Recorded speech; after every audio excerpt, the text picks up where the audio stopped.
There we I think are. we're going. Are we live? Hey, welcome everybody back. Earl Hall, Executive Director here, Syracuse Builders Exchange, with Ed Sheats and Diana Plew from Sheats and Bailey Law Firm. I want to welcome the industry back to another webinar.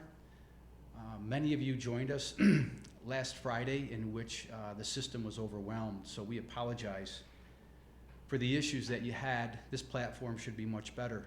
It's currently Monday at 3:35, and today we're going to update the industry on important changes that occurred since we last left you Friday at 5 p.m. In particular, I wanted to address some of the issues that caused the confusion to begin with from SED as it countered the governor's executive order. Ed will get into that momentarily, but that's what generated the flurry of emails from the association the last 2 days. Is we want to disseminate information to the industry on a daily basis, providing you with updated and timely information as events occur. Since Friday at 5 p.m., Ed and I have debated and collaborated the intentions of the executive order. We've reviewed the guidance from ESD, which generated confusion in the first place. And since then, significant changes have taken place. We got clarification from the governor's office that the industry is exempt and deemed essential. Now, what that means for business owners and contractors, you decide what is in the best interest of your company and your employees. The association is here to deliver information to help you during the process of deciding what's best for your business. Over the past 2 days, I have received countless phone calls, emails, text messages from a wide variety of business owners who have elected to close their business, remain open, and today you'll hear from us about the pros and cons of each, things you ought to be aware of in the event you continue to work, things you should be aware of in the event you were to close your business temporarily, and later from Diana you will hear issues relating to HR matters. Over the last 3 days, much has changed, including edicts coming from the New York State Department of Transportation, OGS, and the Thruway Authority. I want to thank my industry peers, Todd Helfrich, Aaron Hilger, Jim Logan, Mike Elmendorf. I want to thank Ed Sheats from the team at Sheats and Bailey. Together, over the last 2 days, we've held countless conference calls. We have heard from many lobbyists. We have heard from the many people associated with the governor's staff, and we've heard from key principals within ESD, all giving us guidance and clarity. Know this, the executive order is clear. Construction is exempt from the executive order, and you'll be hearing more about that from Ed. This industry is deemed essential. Those suppliers and manufacturers representatives who remain a huge part of the industry are essential. Your employees are paramount to your operation, we understand that, and each individual owner will have to determine what's in the best interest of their company.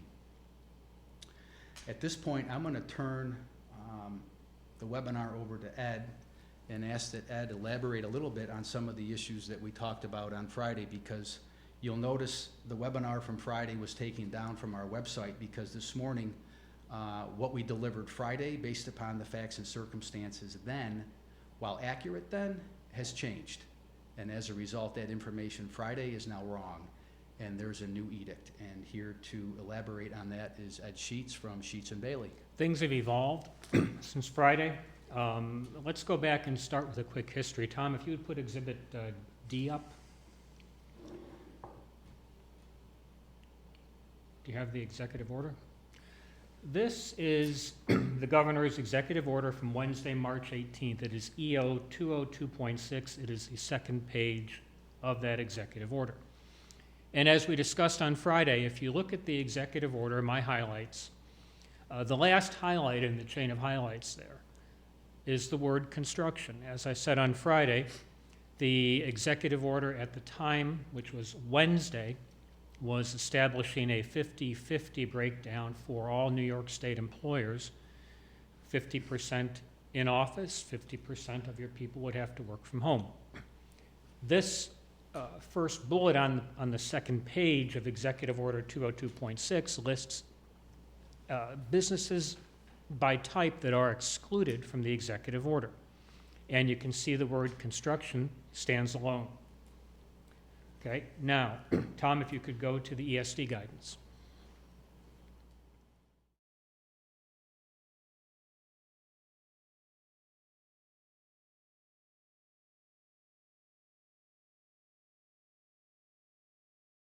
At work, at home split, and then the governor evolved to a 0-100. 0% at work, 100% at home for the employees. This guidance was issued at 8:45 a.m. on Friday by Empire State Development Corp. And as I said on Friday, the people in Albany are working fast and furiously, and one of my contacts in one of the agencies I talked to over the weekend said, in his case, 24/7, to try to understand what's going on and how it's all going to be effectuated. So this ESD guidance that came out Friday morning was well-intended from ESD, was intended to help, but it caused a great deal of confusion. And this we discussed on Friday afternoon in the webinar with, frankly, an awful lot of questions. Tom, you can move from that now. Thank you. And I'm speaking again to our friend Tom Chick from Real World IT Support. So we had the Wednesday executive order, 50-50. It evolved to 25-75, then 0-100, and that guidance came out from ESD. The industry had a lot of difficulty trying to determine that guidance. What is it saying? What is it saying about construction? Who's exempt, who is not exempt? It was an attempt to state that, but it, I think, in my opinion, well-intended, caused a lot more confusion, caused a lot more answers. Those answers gradually started to get answered by the state agencies. Friday afternoon, let's see. Friday afternoon, NYSDOT issued a memo which said, to paraphrase, that NYSDOT projects were being deemed by NYSDOT to be critical and were proceeding. When Saturday came around, we had very similar memos issued by New York State OGS, the New York State Thruway Authority, and the State University Construction Fund. Tom, if you could show us Exhibit E.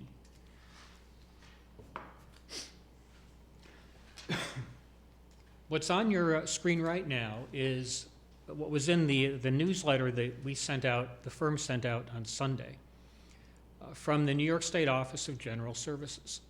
And it indicates that their projects are all moving forward. The executive order I'm reading provides that essential businesses and services not subject to the in-person restrictions include construction, transportation, infrastructure, including vendors that provide essential services needed to ensure the continuing operation of government.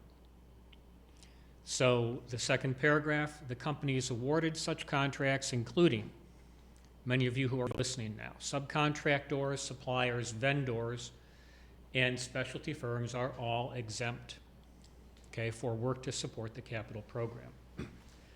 Tom, flip to Exhibit F.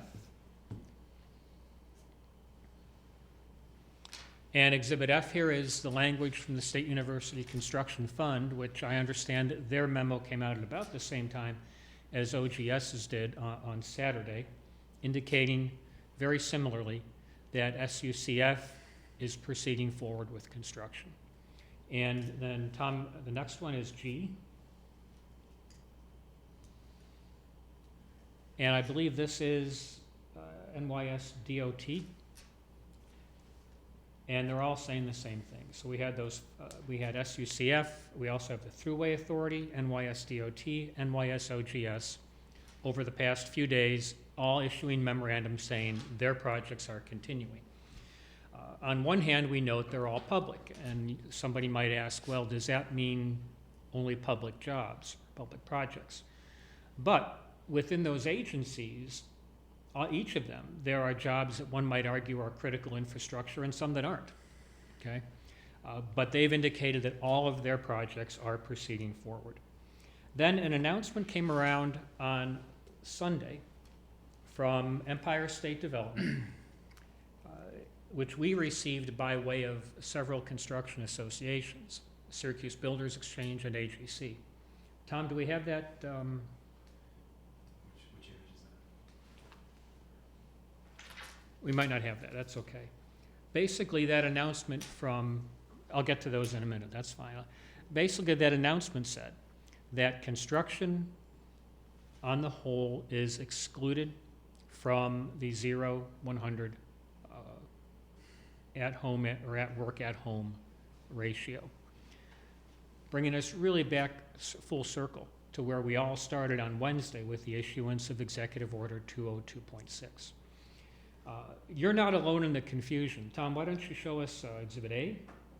And I'm going to have Tom just quickly run through A, B, and C. This is from the Engineering News Record today. People are being halted and delayed on their projects. B, the next one. They're trying to figure things out in California. I was on the phone with a client this morning who has a colleague in California in his same line of work. And my client told me that he commented, so you guys are shut down. And the fellow from California, I believe it was a mason, said, no, we're not. A lot of people here are voluntarily shutting down, but construction is not being shut down. And then C, Illinois is exempting construction. So, and that's all, Tom, for those. You can take that off. So the point is, for everybody, since last week, since Wednesday of last week, and particularly in New York State since Friday morning of last week, there's been an awful lot of confusion about what's happened, what's going to happen. But as of right now, where we stand is construction is moving forward. In a little while, we will see again, as we did on Friday, if you have questions, you want to send us, I think I can message questions to us. I'll just issue a caveat there. It's hard for me, I cannot give legal advice by way of the webinar, by way of this webcast, but we'll do our best in an informative way to let you know how we see things and how we see things are going. Some jobs are shutting down even in this environment. I received an email from a very good client this morning working on a New York Power Authority job that their project had shut down. It was a visitor center in Utica, and they sent to me the paperwork that came from the owner saying they're shutting down. So we really don't know. You've got to contact, as I said on Friday, you've got to contact your construction owners. You've got to find out what their intentions are. But as we see it, the construction exemption from Wednesday is simply at this point preserved and moving forward until we hear something else out of Albany. I heard today that, for instance, the Canal Corporation was putting some of their jobs on hold, as well as, not being critical. Some of our clients, what some of our clients are doing is cutting back manpower, having people work from home who can work from home, reducing manpower in the home office, the estimators, the contract administrators, project managers, and so forth. So, while not necessarily a legal issue, it's probably a good idea. It would seem it's what my firm has done. We have many of our people working from home. So that's kind of a summary, really, Earl, of where we are and what's happened since Friday, since the confusion with the ESD document on Friday. So much has evolved since Friday afternoon at 5 p.m. We're now shifting from uncertainty about the industry, knowing that now the industry is excluded, certainly for all construction. We've garnered private construction, public construction, residential construction, and those who supply the essential industries. And I think from what the association has seen today, Our member employers understand that now by virtue of the communications from the association and from legal counsel.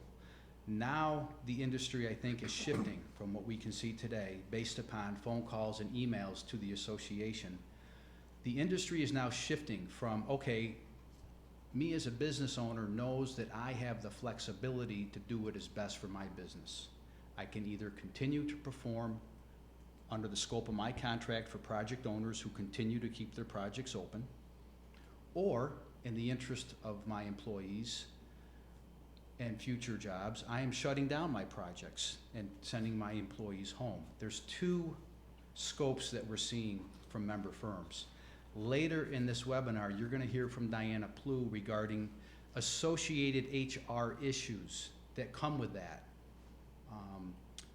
primarily from those electing to stay home, those who may be not feeling well and sent home, issues along those lines that come from not only the legislation that was approved and signed by the governor earlier this week regarding the COVID situation on Wednesday, that amended Paid Family Leave Act and identified other areas of the law that needed to be changed to reflect the changing situation and how that plays into one's HR component of your business.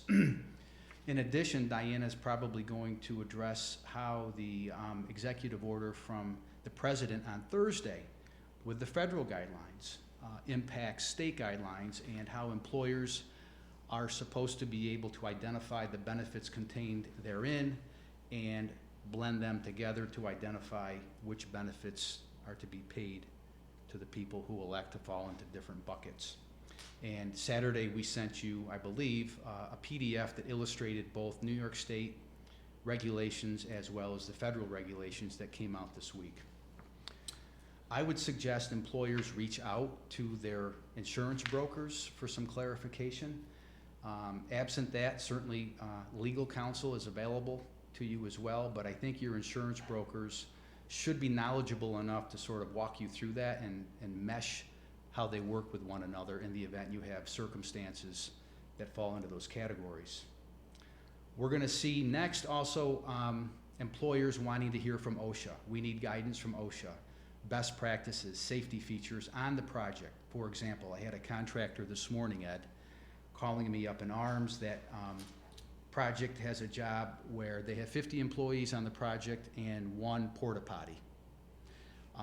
Concerned about safety and sanitary measures. So rest assured, the Builders Exchange is working with our OSHA resources to provide members with guidance on that. We have draft toolbox talks already created that are with our safety consultant, Lisa Brownson, who's reviewing that hopefully as she's watching this webinar, and we hope to get those out later today if possible.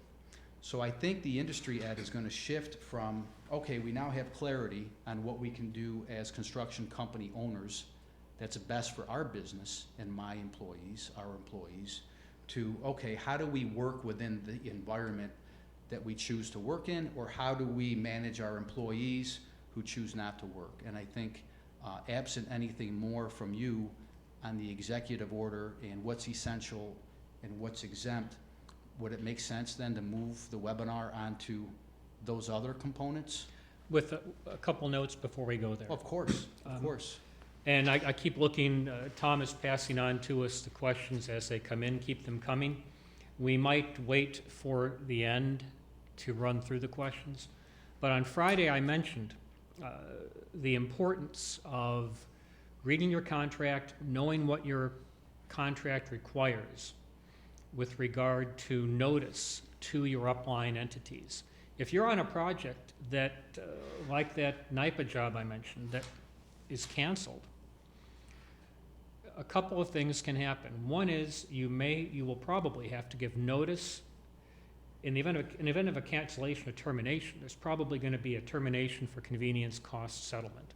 And that will have a provision, corresponding provision in your contract or your subcontract regarding how a terminated project is to be resolved, wound up, and a termination cost settlement take place.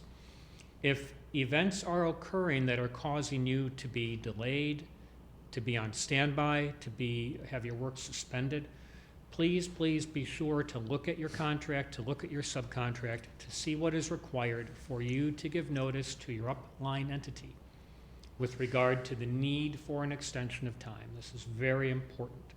So termination issues, termination for convenience cost settlements, notice with regard to extensions of time are all needed. Those things can be in purchase orders as well. They can be anywhere. So please be sure to look for those things. Also, if you are a prime contractor, a public works contractor, in a prime contract position, please be aware that in addition to the notice clause in your contract with the public owner, there may be, depending upon who the public owner is, a statute that has its own notice requirements. Off the top of my head, just a few. The education law for schools, town law for towns, villages have one. Some municipalities do, like the city of Syracuse has a special clause in the city charter for notice with regard to things, and for filing a special type of notice with the public owner. So on a public project, for example, you might have two things you have to look at. The notice clause in the contract, but also a notice clause in a statute. So these are out there. I want you to please be aware of them. And if need be, consult with counsel, get information with regard to how those things will impact you. Corresponded with a client this morning who wanted some kind of boilerplate language from us for delays. Boilerplate language doesn't always work because everybody's contract, everybody's subcontract on different projects, project to project, they're going to say they're going to require that you do different things. If you don't do them, you run a great risk of having an extension of time denied. So read your contracts.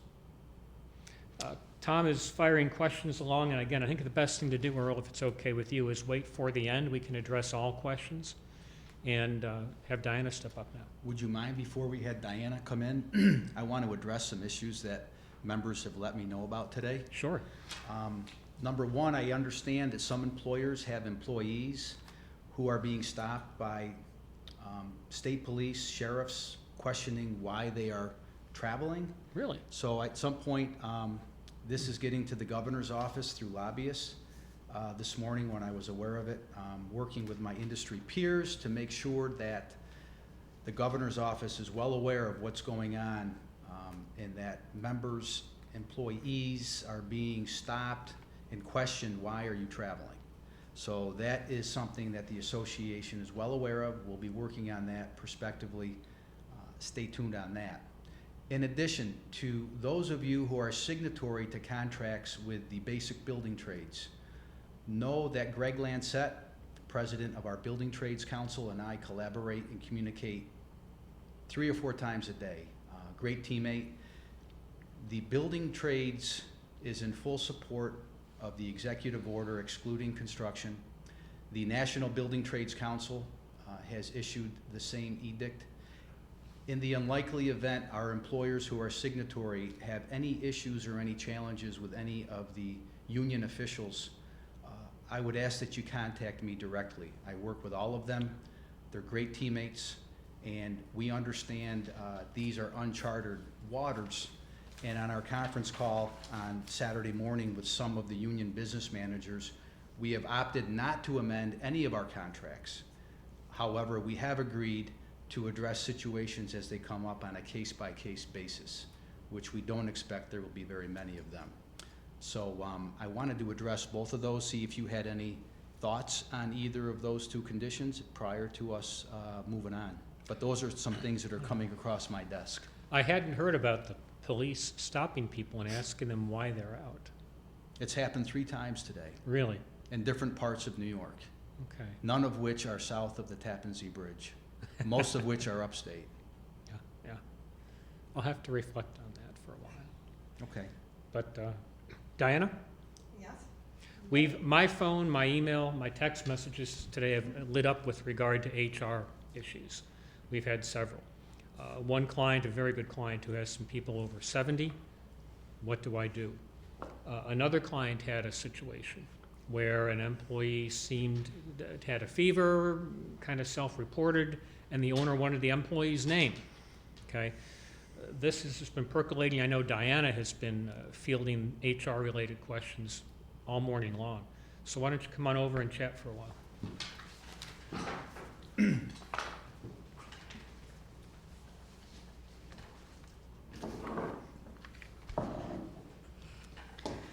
Good afternoon.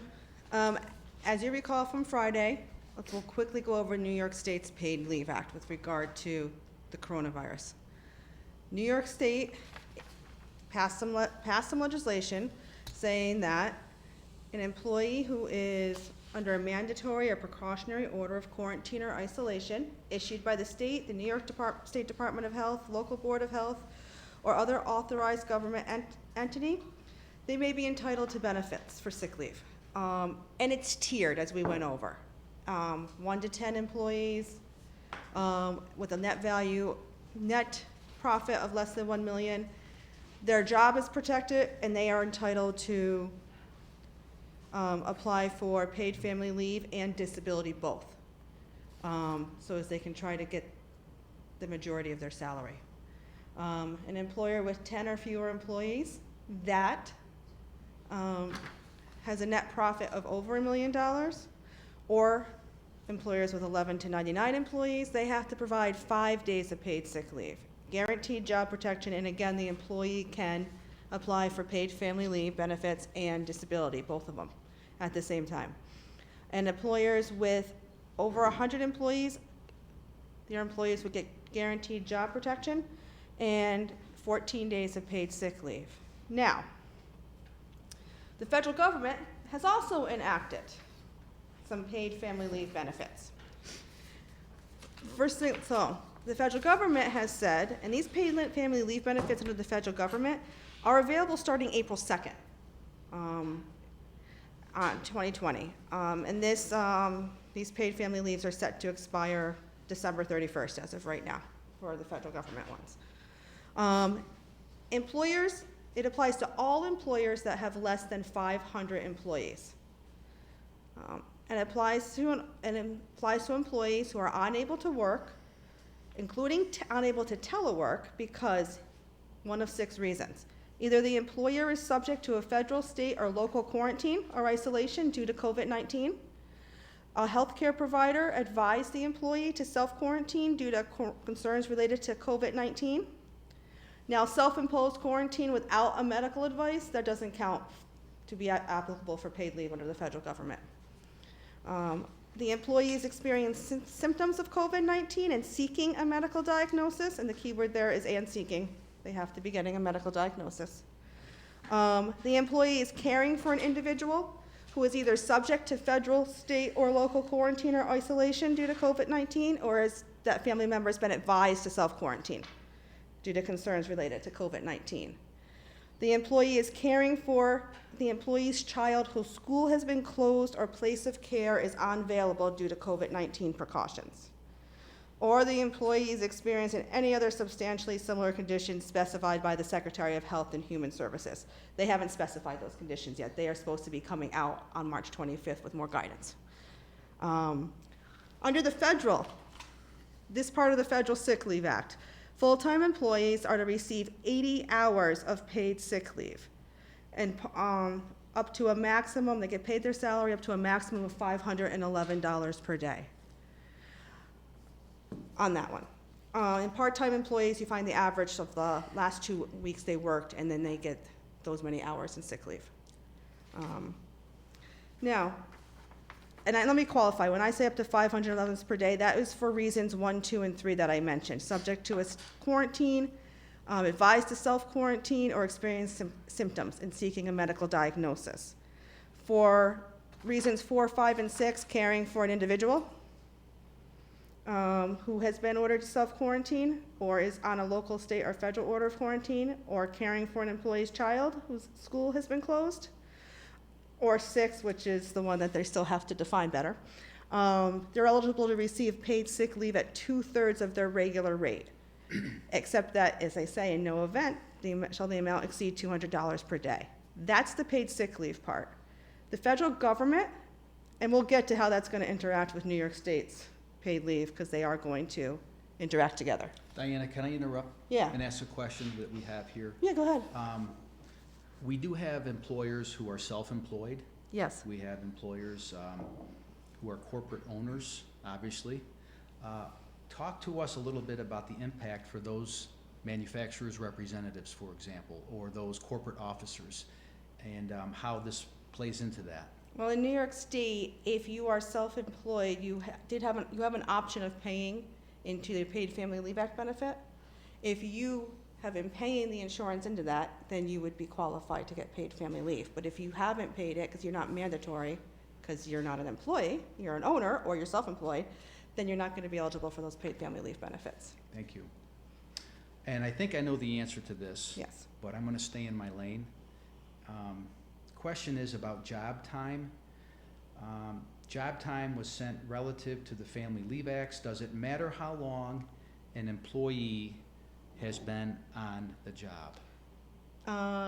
Depends on which leave we're talking about. If we're talking about federal and just the sick leave part, 'cause I haven't got to the second part of the federal yet, Okay. then no, it doesn't matter how long. It just applies to any employee who's working for an employer with less than 500 employees. So They're it's sort of entitled to like- those 80 hours. It's sort of like workers' compensation. When you're employed, you're employed. Now, yes. No?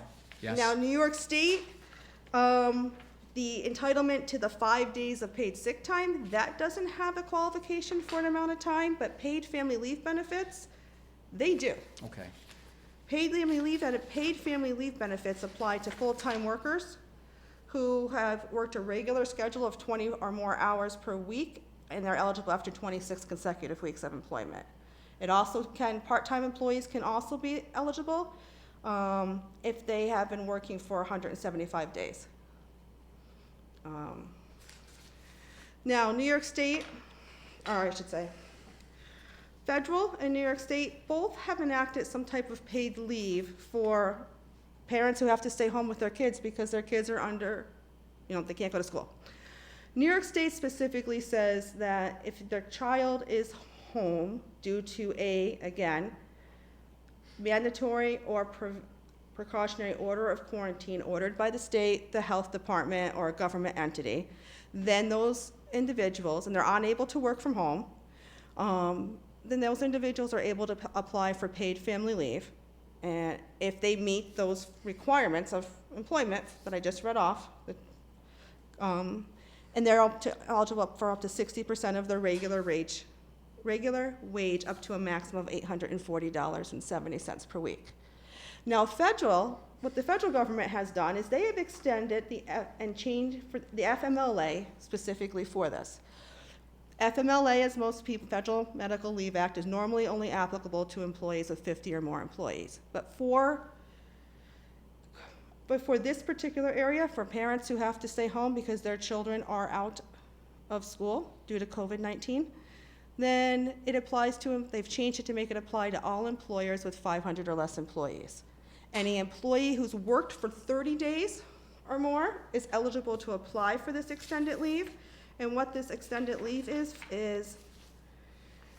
as I said before, any employee who is caring for an employee's child whose school has been closed or place of care is unavailable due to COVID-19 precautions, they're eligible for up to 12 weeks of protected family medical leave. The first 80 hours, if they're full-time, can be paid under the sick leave that I just benefits, and then the next 10 weeks are paid at 2/3 of their normal wage up to a maximum of $200 per day. So an employee who 12 weeks of care under that extended family medical leave, an employee would get like $12,000. May I interrupt you again? Yes. So we're getting questions coming in, and Ed, the questions for you, we'll put till the end. The questions in terms of the leave by the employer. Yes. I have a question here from a member that says, who pays the federal government leave benefits? The employer, question mark? The employer pays it, but what the federal government has done is say that employers will be provided a refundable tax credit against their employer portion of Social Security taxes for 100% of the qualified sick leave they pay under the federal act. Thank you. So, I hope that answers the question, whoever sent that in. now, New York State federal government benefits are enacted to work in conjunction with the states. And New York State has specifically said that If the federal enacted it, federals would apply unless New York State's gives a greater benefit, then they can take advantage of the New York State's benefits. So, it makes you have to keep track. And I have a couple of, I don't know if Tom can put them up. I put a couple of scenarios to maybe help explain this better, Perfect. and I'll let you know when. Yep, all right. So under the first scenario, this is gonna be under the paid sick leave part of the federal Act and the New York State Act. Okay, so you have a full-time eligible employee who's working for an employer with 20 employees, let's say. But they're unable to work, actually, I'm sorry, I misspoke. This is gonna have to do with the children being home from school. They're unable to work due to the closure of a child's school or place of care due to the coronavirus. Now, the federal government is very broad, and that's how they word it, that they're closed and are unavailable due to a COVID-19. New York State specifically says it has to be per a mandatory or precautionary order from a government agency or the health department. In this case, New York State has ordered their schools closed for 2 weeks. All schools in the state were ordered to be closed from March 18th till April, reopen in the first week in April. So under federal law, they would be entitled to 80 hours of pay at their full rate up to $511 per day. And then they can take, if their children are still home due to a COVID-19 closure, they can get up to 10 weeks of paid family leave at a maximum of $200 per day. Now, New York State right now, everybody's under a mandatory closure for at least 2 weeks. If they have to stay home to take care of them, they could apply immediately for paid leave benefits under New York State, which gives them 60% of their pay up to $847. So if their weekly pay is more than $334 a week, they get more money under the state. So I would apply under the state. If the employee worked for an employer I just did that one, so. And that's a scenario for paid family leave on that one. Perfect. So I think, I got another one. oh, you have another one? Oh, I have more scenarios, yeah, Okay, if you want to go. sure, All go right. ahead, Diana, yeah. All right, so let's talk about, say you have another employee who works for an employer with 15 employees.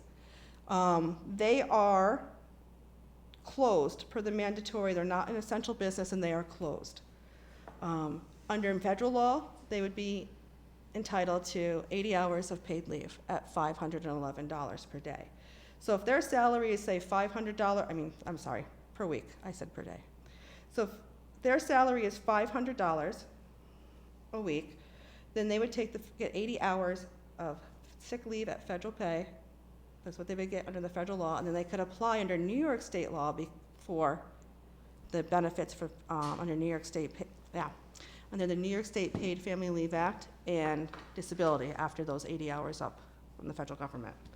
However, if the employee makes $811 per week, that's $300 more than the federal government allows to be paid. So the first 5 days of paid, they get paid $811, I would say, by New York State under their rules, full pay. Then they can get the remaining 40 hours from the federal government at $511, and then apply again for New York State paid family leave. Very And confusing, disability. huh? Yes, you got to keep track carefully. Now, if an employee isn't coming to work, though, because they have experienced some symptoms of COVID-19, well, that is one of the things that's listed under federal law. That's actually not listed under the New York State paid leaves. So you would just pay them per the federal law. And then I got a question today from an employer who has an employee who has a compromised immune system. They are an essential employer. They are staying open. But he doesn't want this employee to work because of that compromised immune system. So is that employee entitled to benefits? And I got the same type of question related to from another employer for employees who are over 70 years old. In this case, the employee should be able to collect, in my opinion, paid benefits because Matilda's Law was also enacted. And Matilda's Law says individuals with a compromised immune system and over 70 are supposed to stay inside and are supposed to limit contact. So they are not supposed to be at work. I'm going to interrupt and suggest maybe we move quickly through the questions that have come in. Yep, Okay. I would agree, but if I may, Diana, and that Yes. was an excellent summary, but as everybody can see, very confusing when you have to understand both the state mandates and the federal mandates and intertwine both for your employees. The Builders Exchange on Saturday sent out an email with multiple PDFs, of which one of them, we hope, was a user-friendly chart that showed a summary of the state benefits and a summary of the federal benefits. And I would provide members with additional resources if we can get them. In the meantime, seek advice of your attorney for a better understanding, but lean on your insurance broker. The brokers in the industry ought to be aware of these changes, and they ought to be able to communicate effectively to the members exactly what these new mandates are that you're subject to. So with that said, Diana, thank you so much, and we're gonna move on to questions, right, Ed, at this point? We are. Do you want questions of Diana, or do you want your questions, or Diana, do you have one last thing that Yeah, you let me wanna- just say Sure. two last things. Okay, As Earl said, talk to your insurance agents because they'll have the forms for this paid leave under the coronavirus. And they'll be able to give that to you and the employee. Second thing, and the other question I've gotten a lot of is a business that's staying open because they're essential. And an employee states that they don't want to come into work because they don't want to risk contracting the coronavirus. They're not showing any symptoms, they're not sick, they just simply don't want to risk getting it and bringing it home. Well, that's not a covered reason under either act. So they wouldn't be eligible for paid leave, and if they don't come in, you're going to have to decide what you want to do. Diana, before you step down, just a couple more questions that appear related to your expertise. And one is, a listener has noted that you are indicating that people need to apply for something, and she's asking, where do they apply to? For the New York State paid family leave, they're going to apply. Every employer, every employee is paid into the Paid Family Leave Act, but it's held to your employer's insurance. You enacted a policy, probably with the same company that has your disability policy. So where do they apply and how? They get the form. You can get the forms from your insurance company. If your insurance company doesn't have them, they are on the New York State's Paid Family Leave website. And you would fill out those forms. You give them to your employer to fill out those half, and you turn it into the insurance company. Let's see. Someone writes, what if the employer does not have the financial resources? It's kind of a partial question, so I might move on. Ed, can I maybe Go try to right take ahead. a swing Yep. at that one? Yep. So I've been in touch with accounting firms. They are prepared to assist small business owners with applying for SBA loans. As everybody is aware, the government has reduced the interest rate, made provisions to provide loans to small business owners. We have accounting firms prepared to assist employers in that regard. You need help with that, ring me up here at the association or drop me a note. However, contact accounting firms regionally that you feel comfortable with, and they could assist you with the SBA loan application. Another question that people keep asking is the, as they keep calling this, the PAWS Act, the 100% mandate to stay home. Is that a state order of quarantine or isolation? It was an executive order signed by the governor, so it is a state order, and it should qualify for the benefits that are laid out. Diana, thank you. All right, you ready, Mr. Sheats? I'm ready, Mr. Hall. You have more questions, I believe, than I do. So you want me to read some that I have, or do you want to start yourself, or how do you want to do Well, this? I've got a few here, and then I'll get through these and then turn Okay. over to you. I've got our architects and engineers considered part of construction.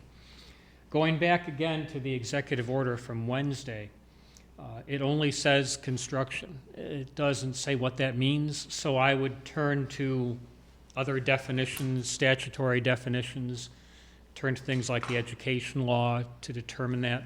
I think the short answer is yes. How can you not be really part of construction as a licensed design professional? Doesn't the edict, Ed, say those employers that support essential industries? It does. It does. I think design professionals would be construction itself, but that's a very good point. They also could be argued to be supporting that essential industry. Okay. Have there been any guidelines published by the State Education Department regarding construction in school buildings? During my time off to the right-hand side here, while Diana was chatting, I researched the SED website, and I could find nothing there other than the SED announcing that they're closing their offices.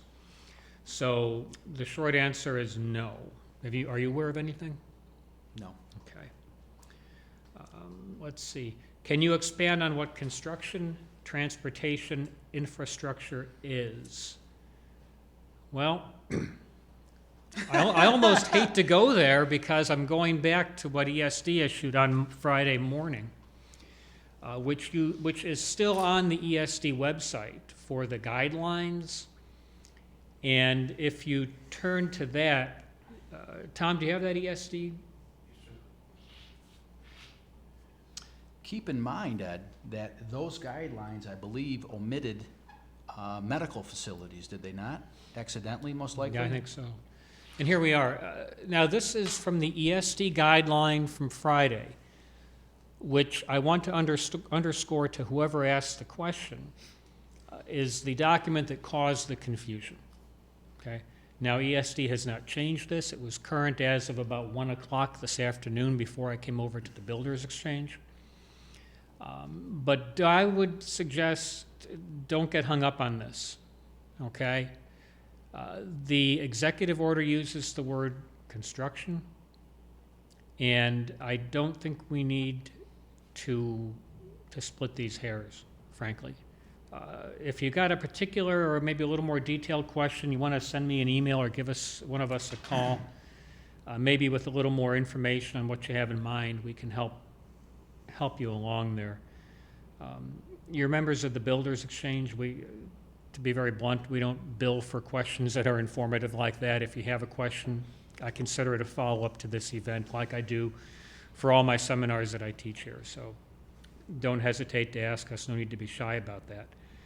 Let's see. Ed, can I circle back on something you asked about SED? Circle away. So SED, by virtue of the school district's actions this morning, many of the school projects regionally in our 18-county market continue full steam ahead.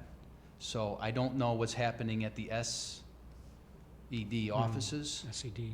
Or I'm sorry, is it ESD? We're talking about the school districts, correct? SED. SED, yeah. So at the SED offices, while their office may be furloughed, their projects continue for the most part, as far as I'm aware of.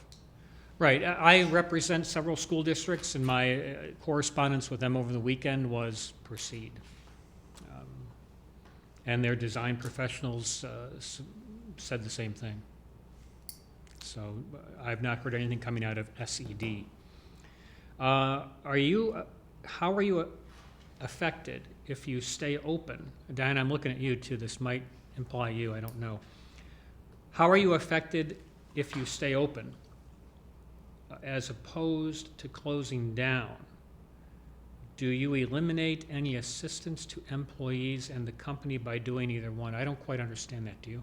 I don't quite understand. Yeah, whoever asked that, if you could maybe rephrase that or help us understand a little more what you mean there. I'm not quite sure what you're asking. Are there any provisions to freeze unemployment rates for employer protection? I'm not aware, but I'm not aware. no, we're not aware of anything. Let's see, Earl, what have you got in your inbox there? I just got another one.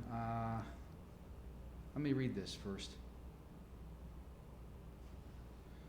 If a construction worker can only work approximately 3 to 4 days a week because construction sites are closing down, and this individual does not qualify for either state or federal sick or family leave act, how does unemployment work if you still have a job available but are not getting 40 hours a week?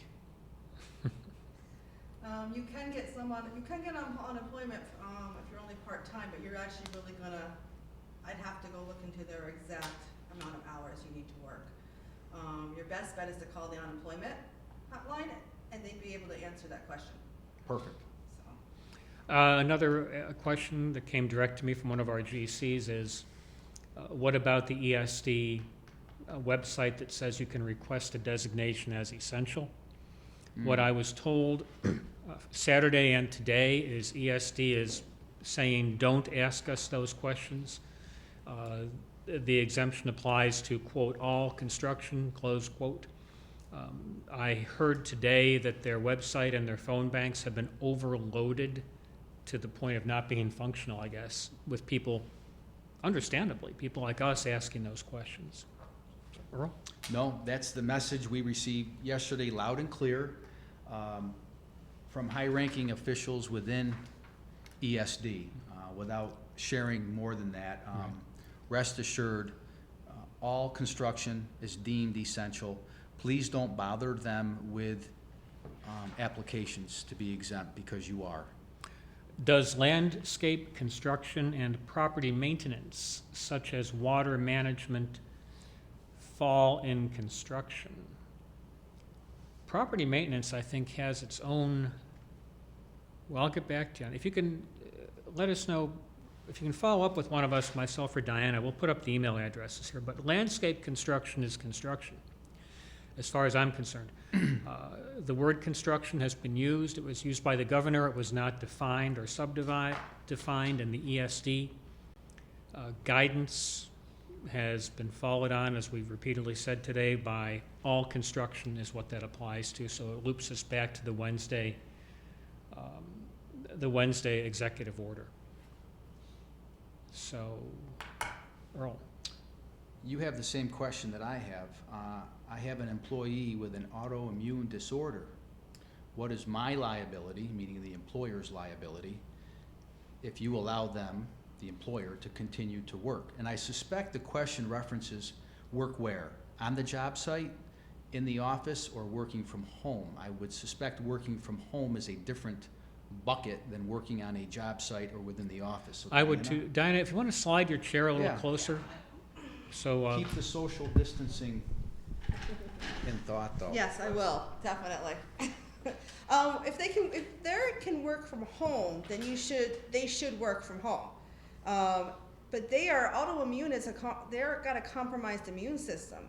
So they should be sent home, as far as, in my opinion, and my reading of Matilda's law means they're not supposed to be at work. And that they would then apply for the paid benefits. Matilda's law applies to people over 70 and people with compromised immune systems. They are supposed to be inside. They are supposed to limit contact. They are only supposed to let people in after taking their temperature and stuff. They are actually supposed to be in isolation. Okay. Earl? Will construction companies be eligible for these SBA loans even though we, the construction companies, are technically still working and considered essential? So my take is they don't differentiate whether you're essential or not. Any employer with a financial hardship, is my understanding, is eligible to apply for these SBA loans. And I would encourage any employer to reach out to their accountant or their insurance broker or lawyer to be given advice on how to apply for those loans and learn more about them. Ed? I really can't add to that. Yeah. Okay, I hope that answers that question. Do you have any more? I do not. I do Okay. not. I think we're probably winding down. It's been about an hour. I'll just add, as a final note, the folks I've been in touch with in Albany, the people I do training for, and some that I'm special counsel to agencies, worked all weekend. One of the agency's general counsels that I work for was at this all weekend. Some people I know were going basically 24/7, trying to sort out what was happening. So, we have not been alone in our efforts over the past 3 days. I believe the information that Earl has passed on with regard to ESD saying all construction applies relieves an awful lot of the angst we felt at 3 o'clock on Friday afternoon. Earl? Your membership in this association matters. You matter. You make up the industry. Ed and I are fiduciaries in our own right, but Our priority here at the association is to do what's best for the industry that we serve. While I have an obligation to my employees, the obligation to our membership is even greater. We will continue to disseminate information to the industry in an effort to help you decide how to run business, your own business. So I've collaborated with the best of the best, my industry peers, legal counsel, lobbyists, in an effort to deliver timely information to the membership. I cannot stress enough to you how much I've enjoyed communicating with over 100 members verbally on the phone. And I strongly encourage all of our members to please, please, please communicate with my employees or with me directly. We need to be aware of what your concerns are, what your issues are, and how we can help you. What is it we can do as an association to help? And in times like this is what the association is here for. Diana and Ed are major players on our team here, and we will put them to work. Every resource is available for the membership, including our next phase, which is to dive into the realms of job site safety, best practices, toolbox talks, etc. We are going to begin working on that as soon as we leave this webinar today. Any HR issues, any issues pertinent to the revised laws as they relate to family paid leave, workers' compensation, unemployment insurance. I stay in my lane, but we'll give you a resource to utilize. Any contract issues specific to project owners, general contractors, I will defer to legal counsel on that, but we don't